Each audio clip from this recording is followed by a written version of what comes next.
특히 인생의 풍랑을 만날 때 당황해하고, 오늘 본문에 보면 두려워했다 이런 말을 씁니다. 근데 실제로 미국에 있는 심리학연구소에서 조사를 해보면 40%가 절대로 분명히 일어나지 않을 일들을 걱정하고 살아간다는 겁니다. 지구가 큰 문제가 생겨서 깨지질 않을까, 운석이 떨어져서 이 지구가 파괴되지 않을까, 어떤 분들은 걸어가면서도 이 땅이 이렇게 갈라져서 무너질 거다라는 근심을 가지고 살아가는 분들이 있습니다. 절대로 일어나질 않을 일을 걱정하고 살아갑니다. 30% 이상이 이미 지나간 일들을 또다시 근심합니다. 이런 일들이 또다시 나에게 일어날까. 그리고 12%가 상관없는 남의 일을 걱정합니다. 이렇게 모여서 이야기하면 내 걱정보다 남의 일을 훨씬 더 많이 걱정합니다. 한 12% 정도. 그렇습니다. 그리고 10% 정도가 잘 걸리지 않을 질병, 요즘 말로 얘기하면 암에 대한 걱정입니다. 저도 옛날에는 전혀 생각을 안 했는데 나이 들어 보니까 조금 걱정이 됩니다. 그런데 중요한 것은 나머지 8%인데 이 8%는 우리가 아무리 수고하고 노력을 해도 애를 써도 잘 해결이 안 되는 건데, 그 중에서도 해결할 수 없는 일이 4% 정도 됩니다. 이것은 우리가 아무리 노력을 해도 되지 않는 건데, 나머지 4%는 애를 쓰고 노력하면 해결할 수 있는 문제다. 큰 일이었는데 해보니까 되더라는 거예요. 그게 한 4% 정도 됩니다. 오늘 본문에 대한 먼저 서론과 결론을 먼저 말씀드리면, 이게 원어상으로 보시면 광풍이 너무너무 컸습니다. 큰 광풍입니다. 쓰나미입니다. 해결할 수 없는 그 쓰나미가 몰려올 때 아주 큰 광풍, 원어상으로 얘기하면 메갈레 아네무 하는 이야기입니다. 큰 광풍이 몰려올 때 주님께서 그 광풍을 보고 꾸짖는 장면입니다. 그랬더니 이 결과가 어떻게 됐냐면 갈레네 메갈레 하는 아주 잔잔하고 더 잔잔한, 우리도 가끔 나가서 호숫가에 가서 보면 어떻게 저렇게 잔잔할 수 있을까. 메갈레, 아주 큰 그런 용어인데, 그 큰 광풍을 주님께서 꾸짖으시니까 너무너무 잔잔해졌다. 그런데 제자들은 너무 두려워하고 있었다. 이런 뜻입니다. 자, 오늘 본문은 지금 주의 일을 하러 가는 것입니다. 게네사렛 지방, 앞에서도 우리 보셨지만 이방인들이 살고 있는 그곳은 이스라엘 사람들이 개취급을 하던 곳입니다. 예수님께서 지금 이스라엘 백성들을 위해 일하시다가 갈릴리 호수를 건너서 이방 지방 게네사렛이라고 하는 곳을 주의 일을, 하나님의 영광을 위해서 하러 가고 있는 중입니다. 그런데 광풍이 몰아쳤다는 것입니다. 지금 내 일을 하거나 사람의 일을 하러 가는 것이 아니라 주의 일을, 하나님의 영광을 위해서 주님과 함께 가고 있었습니다. 그런데 광풍이 몰아쳤습니다. 여러분, 주님과 함께 있어도 우리의 인생은 누구나 어느 때나 광풍에 부딪힐 수 있다는 것입니다. 이게 주님이 안 계실 때에는 두려움이 클 수가 있습니다. 그런데 지금 주님이 함께 가시고 주의 일을 하러 가고 있는 중인데도 광풍이 부딪혔습니다. 이 교회에서, 특히 이민교회에서 얼마나 자주 당하는 어려움들입니까? 그리고 정말 신실하게 살아가는 그리스도인의 가정에도 이 폭풍우가 몰아친다는 것입니다. 이 어려움과 두려움은 주의 일을 하는 중에도 발생하고 있다는 것입니다. 그러면 문제는 이 문제를 어떻게 해결할 수 있는가? 여러분, 지금 제자들에게 큰 문제가 뭡니까? 지금 예수님께서 말씀하시는 게 뭡니까? 제자들은 물이 배 안에 들어오니까 그 다음 나온 말이 죽게 되었다는 것입니다. 물론 죽게 되었죠. 배에 대한 전문가들이 보니까 배에 물이 차기 시작했고 물이 너무 가득 찼습니다. 요새야 배에 물이 차면 펌프로 빼내면 되지만 배에는 물이 없어야 됩니다. 그래야 중심이 잡힙니다. 그리고 어부들은 바다에 대해서는 전문가들입니다. 자기들의 지식을 가지고 생각을 해보니까 이게 물이 들어오면 배가 중심을 잃어서 배의 중심, 세월호가 그래서 넘어진 거거든요. 증축을 하면 안 되는데 그 위에 상단에 크기를 더 넓혔습니다.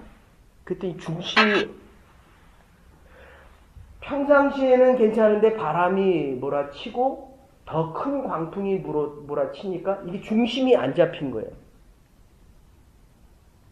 그러니까 우리가 신앙생활을 하고 우리가 그리스도인으로 살아가다가도 우리가 할 수 있는, 감당할 수 있는 능력보다도 더 많은 일들이 닥치면 이 중심이 흔들려 버립니다. 그래서 파산을 하고 그래서 넘어지는 것입니다. 그런데 하나 잊지 말아야 될 것은 물이 들어온다고 죽는 건 아니었다는 것입니다. 그러니까 물이 들어오자, 그러니까 우리가 비즈니스를 하다가 이제 비즈니스를 해보면 어려움이 생깁니다. 근데 그 어려움은 누구에게나 다 옵니다.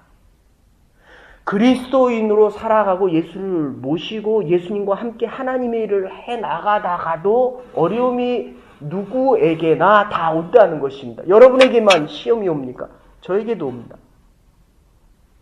근데 문제는 이 물이 들어왔을 때 제자들은 예수님을 바라보지 않고 물을 보았다는 것입니다. 그리고 이 물이 들어와서 내가 지금 죽게 되었다는 것입니다. 아니 보십시오. 지금 자기네만 죽습니까? 예수님도 죽습니다. 그죠? 근데 지금 뭐라고 얘기합니까? 우리가 죽게 되었다. 이렇게 이야기합니다. 우리 안에는 예수님이 안 계셨습니다. 신앙생활을 하고 우리가 하나님과 함께 하나님의 일을 하고 교회의 일을 해나가다가 어려움을 당하면 이게 지금 주의 교회에서 주님께서 어려워지시고 주의 일에 문제가 생긴다라고 생각하지 않고 지금 내 신앙에 문제가 생깁니다. 물론 우리의 신앙이죠. 우리의 가정이 중요하죠. 우리의 교회가 중요합니다. 그러나 조금 더 마음을 넓혀서 생각하고 우리의 교회 안에 주님이 계신다면 이건 주의 교회입니다. 내 가정에 주님이 주인이 되시고 주님의 가정이라고 한다면은 주님이 그 문제를 더 책임져 주실 것입니다. 그런데 제자들은 주님이 함께 하셨는데도 불구하고 주님을 잊어버렸습니다. 그래서 우리가 죽게 되었다. 물이 찾아 죽게 되었다 할 때 거기에 예수님이 빠져 있었습니다. 여러분, 우리의 마음이, 우리의 신앙이 하나님을 향한 믿음과 하나님께서 주시는 믿음임에도 불구하고 어려움을 광풍이 부딪히면 물이 스며들면 주님을 보는 게 아니라 물이 스며드는 것, 우리의 기업과 우리의 가정이 어려움을 겪는 그것을 먼저 보게 됩니다. 그러면 그것은 주님을 잊어버리는 것입니다. 그런데 주님을 잊어버리면 더 큰 문제는 주님이 없는 것처럼, 물건을 잃어버린 것처럼 주님을 잃어버리게 된다는 것입니다. 사람도요, 이렇게 자주 만나면 가까워집니다. 그리고 관계성이 깊어지면 신뢰가 생깁니다. 그러면 믿음이 생깁니다. 그런데 자주 보지 않으면 그 사람이 자꾸 잊혀집니다. 그냥 목사님 오시니까 제가 얼마나 좋은지 모르겠어요. 그런데 안 보니까 잊어집니다. 그 사람이 누구지? 근데 와서 아는 척을 하고 저를 위해서 기도해 주니까 얼마나 감사한지 모르겠습니다. 잃어버리기 전에, 주님을 잃어버리기 전에 다시 주님을 만나셔야 합니다. 이 믿음이라는 것이, 지금 광풍이 일었는데 야, 배가 얼마나 파손되었느냐. 너희들이 지금 많이 두려워했겠구나. 배에서 뭐가 없어진 건 없느냐. 이렇게 묻지 않고 주님이 물으신 것은 왜 믿음이 없느냐. 뱃사람들이기 때문에 이들의 관심은 지금 어디가 있습니까? 배에 파손되어 있는 곳에 관심이 훨씬 더 많이 가 있습니다. 역사학자 토인비가 이런 이야기를 합니다. 인류의 문명이 가장 발전되었을 때는 인류가 가장 어려웠던 시기이다. 하나님께서 하나님의 일을 위해서 예수 그리스도를 이 땅에 보내셔서 지금 예수님께서 이 일을 하러 가시는 중에 광풍이 왔다면 이걸 역경이다 이렇게 얘기합니다. 그죠? 그러면 이게 지금 방향만 틀어지면 예수를 봐야 될 제자들이 지금 광풍을 보고 그 광풍으로 인해서 물이 들어온 것, 배 안에 물이 들어온 것을 보면서 지금 자기들이 죽게 되었다라고 얘기할 때 지금 예수님을 잊어버리고 잃어버린 그 순간부터 이들의 믿음은 사라졌다는 것입니다. 하나님의 일은 자기 안중에 없었다는 거예요. 여러분, 이 교회라는 곳이 왜 그렇게 소중합니까? 이게 눈에 보이지 않는 공동체, 눈에 보이는 공동체이지만 눈에 보이지 않는 공동체, 이 부분은 믿음에 대한 부분입니다. 그러니까 이게 우리의 공로, 우리의 일들, 내가 하는 율법적인 일들이 많으면 많을수록 다른 사람이 건드려대면 쉽게 무너집니다. 기분 나쁘면 교회 안 옵니다. 구원도 안 받는다고 이야기합니다. 이게 내 인생의 배예요. 이 배라고 하는 거는 우리의 가정도 얘기하지만 우리 인생도 얘기하지만 이게 교회거든요. 교회, 방주. 그래서 하나님께서 심판하실 때 각 한 상씩 다 들여보내라 라고 이야기합니다. 내가 그들을 구원하겠다. 이건 하나님의 일입니다. 생명에 대한 것은 절대적으로 하나님만이 할 수 있는 일입니다. 우리는 거기에 하나님 앞에 단지 쓰임을 받을 뿐입니다. 그것도 그때의 한순간에 하나님 원하시는 그 순간에 쓰임 받을 뿐입니다. 우리는 세상에 있는 우리의 것들을 묻지만 이게 지금 우리가 산상수훈을 하고 예수님의 이 기적과 비유를 하는 이유는 보리떡 5개와 물고기 2마리로 5,000명을 먹었다. 2만 명, 3만 명이나 엄청난 사건이다. 우리의 관심은 여기 있습니다. 내가 비즈니스를 해서 엄청 성공했습니다. 마크 주크처럼 10년 안에 450억 달러, 52조 원을 벌었습니다. 얼마나 대단한 사건. 10년 만에 52조를 벌었습니다. 사실은 53조 정도 벌었습니다. 근데 그거를 다 사회에 헌납하겠다. 그죠? 하나님의 말씀이 들려도 나는 지금 졸린 겁니다. 내 배는 지금 이게 지금 어떻게 될지 모르는 겁니다. 우리의 관심은 여기 훨씬 더 많이 가 있습니다.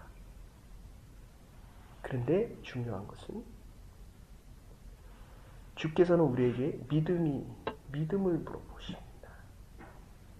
그 믿음, 내가 지금 너와 함께하고 있다. 꾸짖으십니다. 감히 그 위대한 일을 이루신 이가 예수 그리스도인데 우리의 성공과 실패를 사람들은 관심 있게 보지만 믿음의 사람들은 그것을 이루신 이가 누구인가, 메시아인가에 관심이 훨씬 더 많이 가야 한다는 것입니다. 오늘 본문의 질문이 뭡니까? 도대체 이 사람이 누구길래 이 큰 광풍도 순종을 하는가? 여러분, 우리에게도 물질이 필요합니다. 우리에게도 인생의 광풍이 올 것입니다. 그런데 그 광풍이 왔을 때 우리의 믿음을 다시 살펴봐야 합니다. 지금 광풍 때문에 우리의 인생에 문제가 생기고 우리의 배가 깨지고 우리의 배가 지금 침몰하겠다는 것이 아니라 우리의 믿음이 예수 그리스도가 내 안에 계심을 잃어버렸기 때문에 잊혀져서 주님으로부터의 믿음이 생기지 않기 때문에 우리의 인생이 광풍을 만나는 것입니다. 주님이 우리와 함께 계십니다. 우리 인생의 선장이십니다. 역경을 순경으로 바꾸십시다. 가장 어려움을 당할 때 주님께서 광풍아 잔잔하라 라고 외치실 것입니다. 그러면 우리의 역경이 순경으로 바뀌어질 것입니다. 여러분, 인생이 끝날 때까지는 끝난 게 아닙니다. 절대로 예수님이 계신 이 인생의 배는 깨지지 않습니다. 내 인생이 단지 흔들리고 있을 뿐입니다. 예수님은 우리의 믿음을 물으십니다. 믿음이 적은 자들이여 왜 두려워하느냐? 광풍아 잔잔하라. 믿음 있는 자가 외칠 수 있는 하나님이 주신 권세입니다. 2016년 준비하고 살아갈 때마다 누구에게나 있을 수 있는 이 어려움과 두려움 속에서 주님이 우리와 함께 하시기 때문에 우리도 담대하게 외칠 수 있을 것입니다. 우리 인생의 광풍들아 잠잠하라. 가장 큰 어려움이 아주 잔잔하여서 우리의 인생을 역경에서 순경으로 바꿔줄 것입니다. 하나님의 그리스도의 터 위에서 든든히 서가는 여러분의 가정과 2016년의 날들과 우리의 교회가 될 수 있기를 주의 이름으로 축원합니다. 이제는 괴머리 되신 우리 주 예수 그리스도의 극진하신 은혜와 하나님의 무한하신 사랑과 성령의 감동 교통하심이 왜 믿음이 없느냐?